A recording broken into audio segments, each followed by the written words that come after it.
Welcome back, Chappelle. Welcome back, Honors. Welcome to your last flip of this Western Civilization class. Last flip for 2022. Not as in the year, but your graduating year. And hate to say it, this won't be your last flip ever because quarantine has definitely shown a lot of teachers how flipping can be really beneficial, and they're definitely going to start picking up on it. But I really hope that I could have introduced you to it in a good way. I really hope that I could have introduced you to history in a good way, and I'm going to miss you guys terribly. But we will get to that stuff a little bit towards the end as well. I'll give you my last little send-offs and stuff like that. But just a quick heads up, make sure you watch this flip before your final test because this is where the content will end. All right? Make sure you do that. Make sure you study. I'm going to get a study guide up in the next 48 hours-ish. I got to make it brand new because I've actually had to make all this stuff brand new. But where did we leave off? Oh, that's right. We left off with the Americans have now officially entered the war. December 7th, 1941. Japan bombs Pearl Harbor. Why do they bomb Pearl Harbor? They bomb Pearl Harbor to limit the ability for the United States Pacific Fleet to respond to Japanese expansion in the Pacific Ocean. Whoa, that was a mouthful. So look at all the orange, right? Areas under Japanese control. You've got Indonesia, Borneo, French Indochina, New Guinea, Guadalcanal, Solomon Islands, the Marshall Islands. They're expanding at a dramatic rate. They did not stop with just invading northern China. They kept going, okay? So when they kept expanding, they felt they needed to limit the ability for the United States Pacific Fleet from actually reacting. And some of y'all might be asking the question, why would we have reacted in the first place? Why would we have really cared? When they invaded Manchuria, we didn't really mind. Well, because we have territories in the Pacific realm, including the Philippines, I believe the Marshall Islands, probably not though. And other areas throughout the Pacific realm. Guam's one of ours, all right, so yeah. So, big thing is though, if they're taking over islands that were territories of the United States, then that means the United States would have reacted. So instead of provoking the United States into a war with its humongous industrial capabilities and a giant Pacific fleet, the Japanese tried to kind of take the air out of our tires a little bit to slow us down as much as possible, okay? So that was their big move, and it was not a good idea. And then this right here is the European theater of the war. So we have a Pacific theater and a European theater, right? We have two areas of this war. Write those down. You have a European theater and a Pacific theater, okay? The European theater looks like there is no hope. The European theater looks like, oh, wow, like Germany and their allies, Italy, Hungary, Romania, and Bulgaria have successfully taken over just about everything, right? They've taken over Norway, Denmark, Netherlands, Belgium. They've taken over France and split it into two chunks, right? And they also have now taken control of Northern Africa. You only have one true standing ally left, and that's Great Britain. But remember, what was Hitler's biggest mistake? You never try to win a land war in Russia. Don't ever do it. So, just don't do it, okay? That was Hitler's biggest mistake. Trust me. So, anyway, going further, though, the biggest thing going into this is that the American involvement was not the end-all, be-all of this war, okay? As we know, Britain would have held on for as long as possible. The Russians were holding back the Germans in their advancement in places like Stalingrad and Leningrad. We were not the crux, however, we did provide something amazing. Another industrial powerhouse. Our involvement in the war is going to swing the tide of the war mainly due to the fact that we added another country that could produce industrial goods and war materials faster than Germany and its allies and faster than Japan and its allies, right? So it gave us the ability to provide war materials. Now, even back before the war actually occurred, we were providing industrial materials to Britain. FDR approved this thing called the Lend-Lease Act, okay? You'll learn about that all in U.S. history. But let's keep going, okay? So the Allies adopted a policy, and that policy was Europe first. Let's take care of Europe first. Let's go ahead and liberate Europe first, and then we'll worry about everybody else like a little bit later. We'll be able to turn towards Japan. So they started to prepare themselves to liberate Europe and then turn towards Japan. And the period of European liberation is going to span from 1941 to 1945. Now, some of y'all are immediately like, oh, really? They didn't start invading Japan until 1945? Nah, they actually started invading Japanese islands and stuff like that around 1942. So the idea was more along the lines to launch the European campaign first rather than the Pacific one. So what are you going to do? What are you going to do? How do you do it? How the heck are you supposed to take that back over again and then also that back over again? This is going to be a tough sell. It's going to be a very tough thing because if you could think about it in a little bit, the United States kind of has a two-front war, kind of like Germany did right now going into World War I, which was their ultimate downfall of the war. But the United States did some smart stuff, all right? So the United States did some smart stuff with the help of Great Britain and with the help of the Soviets, right? So remember, step one is you got to figure out a way to penetrate that armor that Hitler has surrounded the European continent with. And Winston Churchill was adamant about not invading in France. He was like, I don't want to invade France right now. If we invade France right now, that is going to create a large Nazi contingent less than 50 miles away from us, right across the English Channel. Or less than 100 miles away from us, right across the English Channel. I don't want that. I don't want that. So the Allies take a different method. They're like, all right, fine. We will invade Northern Africa. Operation Torch is what it was called. A joint invasion by British and American forces to push the North Africans, or not North Africans, the Nazis back through North Africa and to push the Axis back up in through Italy, okay? So this is what it was supposed to be looking like. Oh, also to, you know, like, just so you know, when Hitler saw this happening, he decides to gobble up the rest of France, and he takes over the free zone in the bottom, the Vichy France in the bottom, and he does this mainly because he sees a huge threat. Because think about this geographically speaking. Let's jump back again real fast. Think about this geographically speaking. Let's look at this real quick. So if you sweep through Northern Africa, that means that this area is undefended by the Germans. So they decide to take the Vichy France area. But the plan was to come down and sweep through Africa and then come up through Italy because then you're right beneath Germany, okay?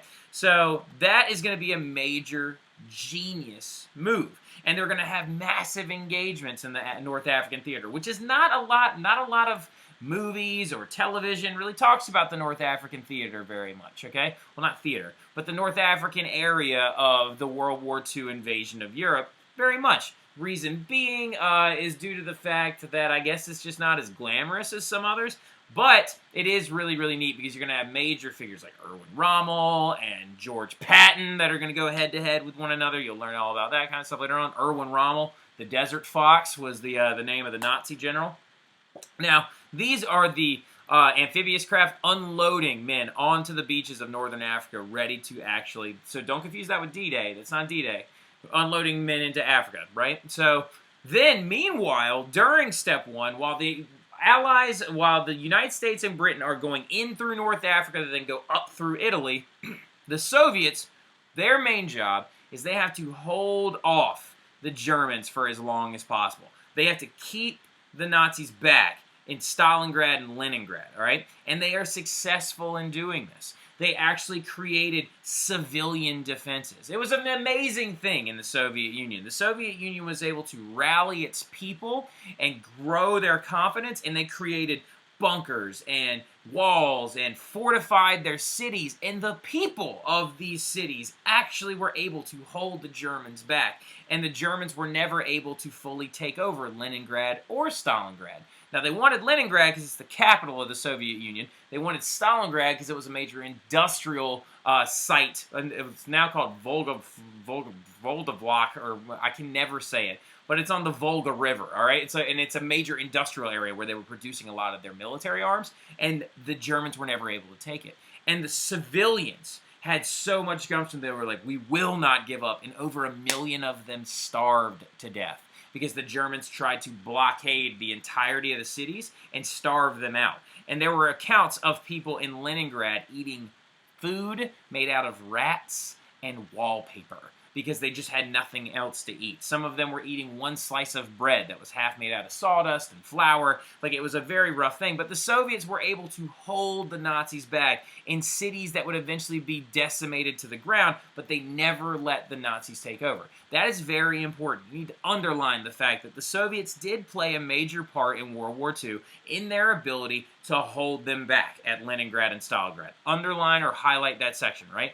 This right here, of course, is some of the aftermath of the bombardment of Leningrad. This right here is a park statue. It's actually like very, very ominous and creepy and scary. This looks like it'd be in a horror movie, right? These kids dancing around this alligator and the city's just a wasteland behind them. Now, anyway, then once you sweep in through North Africa, then you're supposed to do what? Move up through Italy, also known as the Italian campaign, all right? It's not the best decision, all right? Like, so it was tough. It was very, very hard fought due to the fact that once you get onto Sicily, which is more flat ground and farmland, easier to fight on, the issue is that if you look at the Italian terrain is very hilly. It's very mountainous in North Italy. And for this plan to have worked, the Allies were going to have to go up through Italy and then cross over what mountain range in northern Italy? You remember that one? The Alps. Nice. I heard you, Ellie. Good job. So, they were going to have to cross the Alps to get into Germany, right? But they were successful in pushing the Italian forces back, way up through Italy, okay? But it was going to be a hard-fought thing, and it's going to cost the lives of a lot of American and British soldiers. Now, this is one of my favorite pieces. This is, I believe, these are British soldiers, actually, saying Germany is kaputt, and kaputt in Germany, or in German, is a fun way is how they say broken, right, or done. So, Germany, kaputt, Italia, tutto finito, right, is done. Here we come, Vancouver. All right, so, oh, these must be Canadian. Those must be Canadian troops. So, anyway, now, then the idea starts. So, you've got the Russians stopping them at Leningrad and Stalingrad. Then they actually are able to start pushing the Nazis back, right? Due to the fact that the Americans have swept through North Africa, or the Americans and the British have swept through North Africa and now coming up through Italy, the Nazis have had to pull a lot of their military out of Russia to go defend these areas, right? So that gave the Russians the ability to actually get stronger and start pushing the Nazis back, right? So what do you come up with? Pincer move. Let's come at them from all sides, right? Just like this hand right here. Let's just grab around it and just choke the whole thing down, right? Now remember, this is a crash course in World War II. I'm giving you like the nuts and bolts of World War II. I would love to go further into this and talk about the home front and everything else, but I just don't have that kind of time. So keeping going though, step 3, you got D-Day, okay? Step 3 was that pincer move idea. We're coming at them from the south through Italy. We're coming at them through the east from the Soviet Union. Let's come at them through the west now through France, okay? Winston Churchill finally relented and said to himself, if we're going to win this war, we're going to have to push the Nazis out of France, right? So, D-Day, a.k.a. Operation Overlord, right? By the way, D in D-Day, the D in D-Day stands for nothing, all right? It's just military, it's shorthand, okay? Like D-Day as in, as in this day, all right? D-Day, okay? So, see what I'm talking about? D-Day doesn't stand for anything. It's just D-Day. So, and it's the invasion of France, though. So this is a massively important thing because on June 6th, 1944, some of you are like, whoa, 1944? When did all this start? Operation Torch, the invasion of North Africa, started in 1942. So the Allies were taking a lot of time to try and actually push this whole thing through. Now, anyway, so on June 6, 1944, the Allies mounted a joint assault, including British, Canadian, American, a huge contingent of troops. Do not be selfish and think that only Americans were at D-Day. Now, we were the overwhelming group. There was like 3 times as many Americans that stormed the beaches of Normandy than there were anybody else. But still, all right, you need to acknowledge the fact that this was a group effort by an entire allied group of people. Now, the Allies mounted this joint assault on 5 beachheads, right? Now, to open a gaping hole in the Nazi defense. So as you know, though, from looking at the earlier occupation of France, they established a huge defensive line all the way around the beaches of northern France to prevent something like this from happening. The Germans did anyway. So this was going to be extremely dangerous, but it was known as Operation Overlord for a reason. They were going to send 3 waves of troops to the beaches, and then they were also going to drop paratroopers behind the beaches to try and completely take out the beachhead defenses that the Nazis had. And how were they going to do this? Because it's like, if they know that you're coming, what should you do? Well, look at all these little question marks right here, right? Look at all, you see all these little question marks? They attacked at 5 beachheads, right? And all the beachheads were right here. It was Omaha, Utah, Sword, Juneau, Gold. Those were the names of the beaches, okay? So, but notice I've got all these extra question marks. So early on in the war, this group called Ultra in Great Britain, in the UK, had broken the Nazi Enigma code, right? There's this old Enigma machine that the Nazis used to send code to one another, and no one could crack it. No one could figure out what they were trying to say, because you could always intercept information from each other, but you got to crack the messages so you can understand their troop movements. So the Ultra group, under Alan Turing and several other people, cracked the Enigma code. And so what they did was they sent fake information in their own code that they knew the Nazis already knew how to decipher, saying that, oh, we're going to attack at this beach, and this beach, and this beach, and this beach. So they sent all this misinformation, getting the Nazi defenses to spread themselves kind of thin a little bit, right? And then they attacked hard, bang, right there at those 5 beaches. Now, this is the most famous photograph from D-Day. This is legitimately, like, this is what you would have been looking at if you were unloading onto the beaches of Normandy, right? If you were jumping out onto the beaches of Normandy, they had to run up these beaches in 3 separate waves and then take the gun nests and the fortifications that were at these huge hilltop areas behind. Like, you can actually faintly see them in the smoke in the back.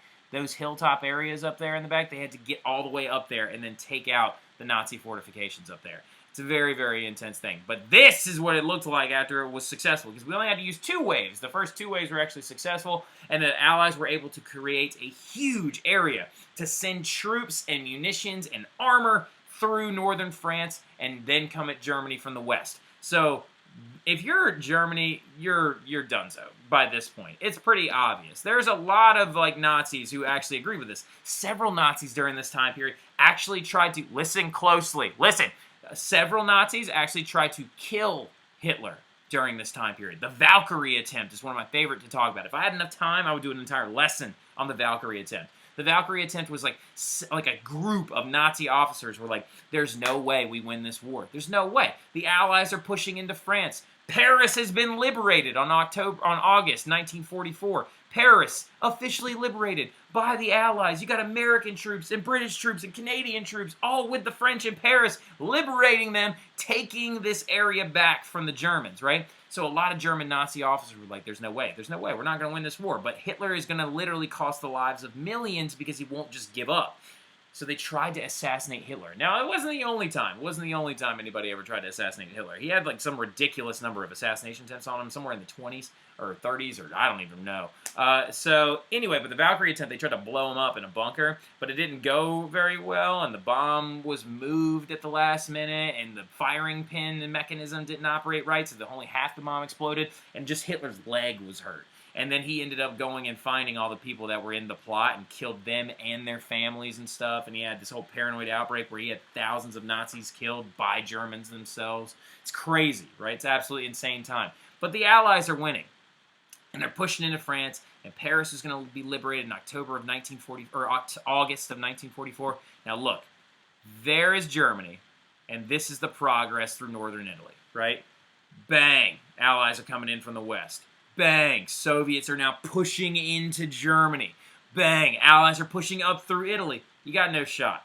Where are you going to go? Where are you going to go? Norway? It's cold. All right, so Olaf lives there. You don't go all the way up there. That's awful. So anyway, then there's a major fight. This one is very intense. It's heartbreaking to talk about in certain ways if you actually talk to people that were there. And this is not supposed to say 1945. It's supposed to say 1944. Really, really quick, that's 1944. Oh, wait, no. That's right. December 1944 to January 1945.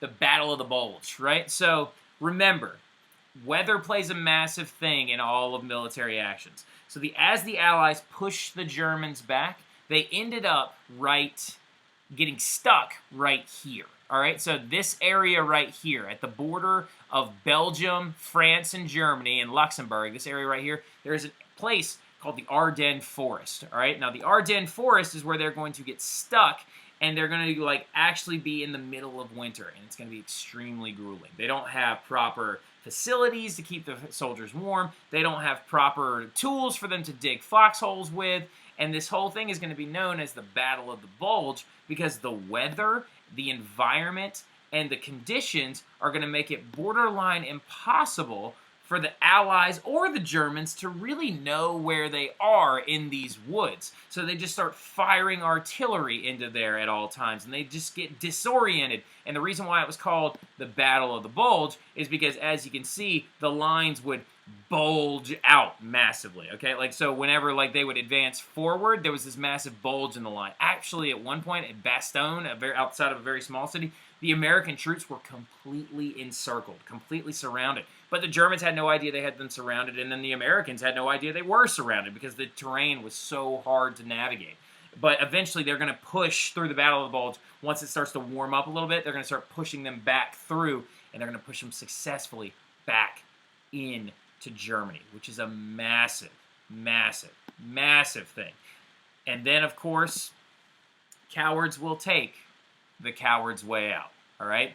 By spring of 1945, okay? So January, you got the Battle of the Bulge. They're pushing the Germans back in now. So you got February, March, April. Those are 3 key months, right? They start trying to stop the Allies at every single onset. Small battle after small battle, but then also Nazis start to surrender in huge numbers. The Soviets have discovered the first concentration camps. They discovered and liberated Auschwitz while they were going in through the east. You got a lot of crazy stuff going down.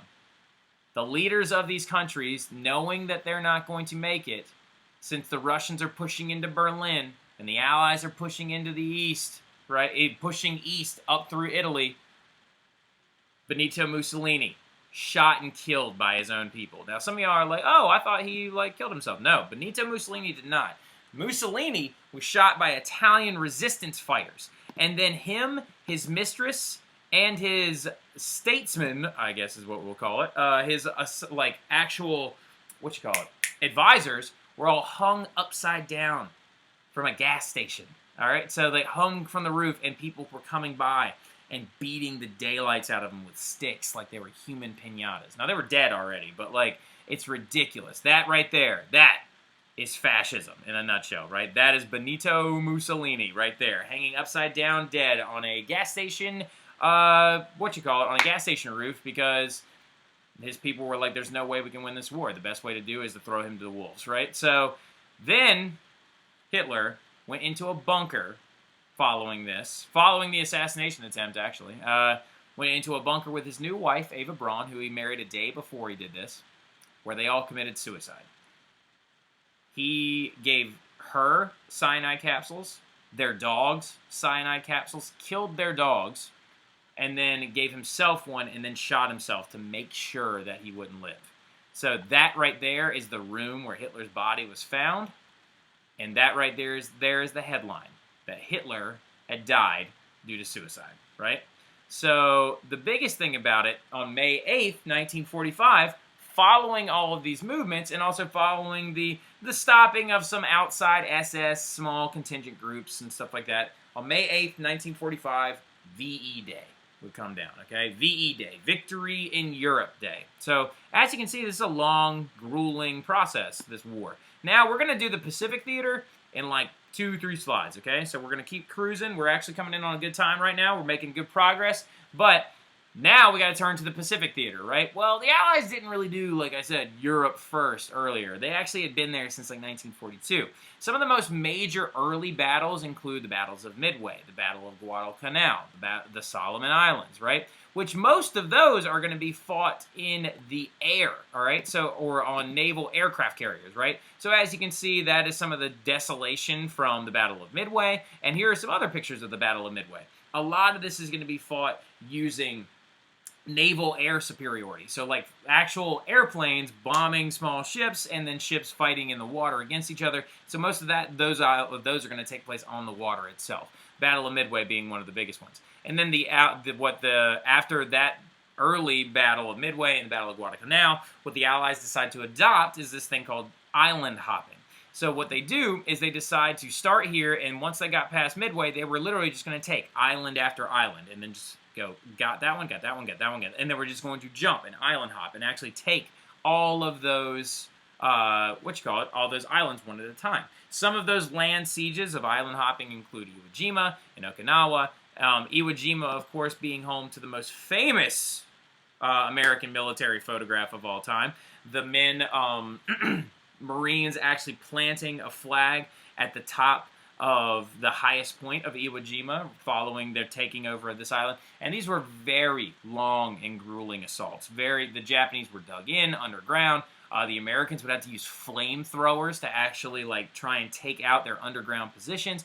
Very intense, extremely violent, right? Now, as they continue this, though, and as they hop through these islands, they ended up in the Philippines, they liberated it, and they liberated Guam, and so you're on the doorstep of Japan right there.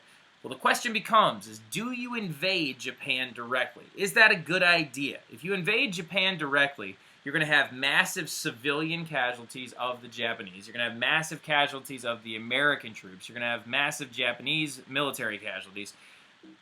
But the question is there any way that we can get the Japanese to surrender, right? Now, this is one of the most debated decisions in all of history. Many historians say you shouldn't have done it. Many historians say you had to, and they defend certain individuals. But just so you know, since the beginning of the war, they had actually had an idea of how they would get someone to surrender at the last minute if they needed them to. And it was through this thing known as the Manhattan Project, right? Now, the Manhattan Project was a secret project, a secret campaign, led by scientists, particularly Roger Oppenheimer. Oppenheimer is right here, to create the nuclear bomb, all right? So, and they were successful in using yellow cake uranium, and creating a system of containing a nuclear fission reaction inside of a bomb. So as it would literally splice through all the uranium atoms, it would create an expenditure of energy so great that it would explode bigger than any bomb that anybody had ever seen. And they were successful in doing this. Now, we don't really know what FDR would have done to try and figure this war out, because he actually died April 12th. Before VE Day was ever announced, before Hitler killed himself, FDR had already died. And Truman, Harry S. Truman, rose to presidency, which was his vice president. And he made one of the most controversial decisions that many historians still to this day debate, and that is the dropping of 2 atomic nuclear warheads, right? So this one right here, the 2 bombs had 2 names, right? The first bomb was known as Little Boy, and the second bomb was known as Fat Man, mainly due to the fact that the first bomb was smaller. The first bomb, I think, was a 15 kiloton nuclear warhead, and I think Fat Man's a 21 kiloton nuclear warhead. So Little Boy was dropped on the city of Hiroshima, August 6th, 1945, killing close to, I think, 90,000 people. And Fat Man was dropped on Nagasaki, August 9th, 1945, killing a smaller number of people, but the total is going to go up and over 200,000 civilians, and only minimal military deaths. That's the bigger debate. The bigger debate happens to be more along the lines of where they were decided to be dropped, and a lot less of the dropping themselves. Now, Japan, following these blasts, following the dropping of Little Boy and Fat Man, are going to surrender September 2nd, 1945, right? So, and of course, the cities being Hiroshima and Nagasaki, right? So, a lot of multiple choice questions in your final about this stuff. A lot of them, okay? So be ready for that. So Japan will surrender formally September 2nd, 1945, which will be known as VJ Day, the Victory in Japan Day, right? Now, this is our last slide for our last flip ever, right? So, overall, it is believed that World War II cost the lives of 85 to 100 million people. Now, it's a wide range, but there's a lot of factors we don't know. We don't know how many civilians died in the siege of Leningrad and Stalingrad when the Nazis were bombing those cities. We don't know exactly how many people died in the field because there was a lot of bodies that were never recovered. We don't know. We don't have a specific number, but we believe it's anywhere from 85 to 100 million people, which at the time was 3 to 5% of the world population, which is absolutely outrageous. And land on multiple continents is now going to be completely destroyed. And let's take 2 seconds and step back and think of why. Like, why did all of this occur? Why did this need to happen? Why did World War II break out in the first place? Simply put, it's because there was a rise of power through hate. Like, when you think about it, had the Great Depression not occurred when it did, would Hitler have had any traction to take over the country he did? Would Mussolini have been able to convince men that, like, the government is taking advantage of you and to turn them against people of other races and other nationalities and other areas of their continent? Would they have done that? Would it have been successful? I firmly believe fascism would have never rose up if it didn't have a medium to rise up in. And then the craziest thing about it is Hitler could have just been a leader of his own country, but no, he needed more space, Lebensraum, right? He needed to expand and like go against people, and it was directly based in his idea that his people and race was superior to others, which is that idea of hate. 85 to 100 million people died because some idiot decided he couldn't get along with others, right? Blows my mind. Absolutely blows my mind. But that's it, right? That's it. And so I wanted to take 2 seconds really quick to tell you that I appreciate you guys so much. I'm going to miss y'all so much next year, okay? Please come see me, okay? If y'all ever need anything at all, I am always there. You know exactly where I am in the Fine Arts Building. I'll always be there for y'all. And if you ever need anything, like I said, come see me. And I don't know what I'll do without you guys next year, but I can't believe I had the chance to have you. Thank you so much. Don't forget to bring me stickers at the beginning of next year and come sign my desk, okay? But I'll see you guys soon.